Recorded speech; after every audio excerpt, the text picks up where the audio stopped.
Hello there, and thank you for tuning in. Today we will be considering Boba Fett on his Star Wars 21 back 1979 release.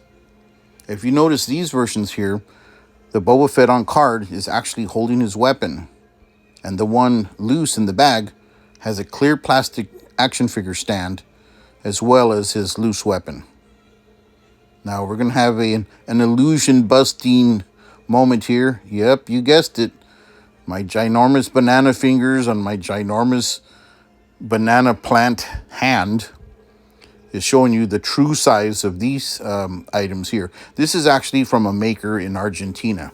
So they're pretty cool. And with my hand not in frame, they actually look pretty realistic. And since I don't have him on card, you've guessed it right, I have him graded. So he looks pretty darn good here. They clean him up and authenticate his weapon and make sure he hasn't had any paint touch-ups. They check that with UV lights.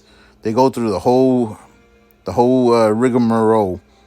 So let's see here. He received a score of 70, excellent, plus the EX, as far as I understand, stands for excellent.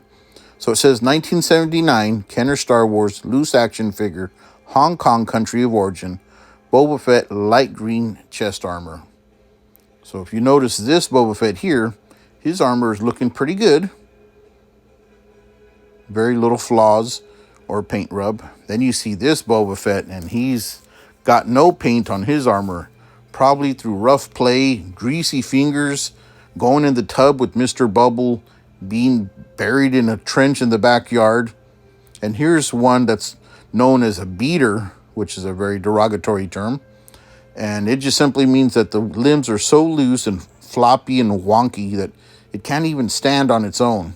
And of course, the paint is suffering from a great deal of wear. This one is a much nicer example with tighter limbs and an overall better paint job. Now, back in the day, Kenner offered a rocket-firing Boba Fett that you could receive as long as you sent in the required proofs of purchase.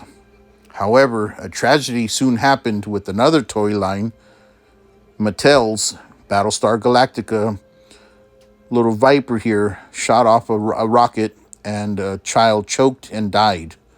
So that scared Kenner into not wanting any liability, and they removed the spring-loaded rocket firing mechanism, sent that "we're sorry" note, and gave you this, a glued-in rocket into the backpack.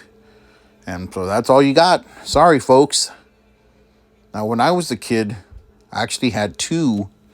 One was beautiful and perfect and kept in pristine condition. And then I had a stunt double who, would slam into the stucco on the wall of the house or slam into a wooden fence. He was the stunt version.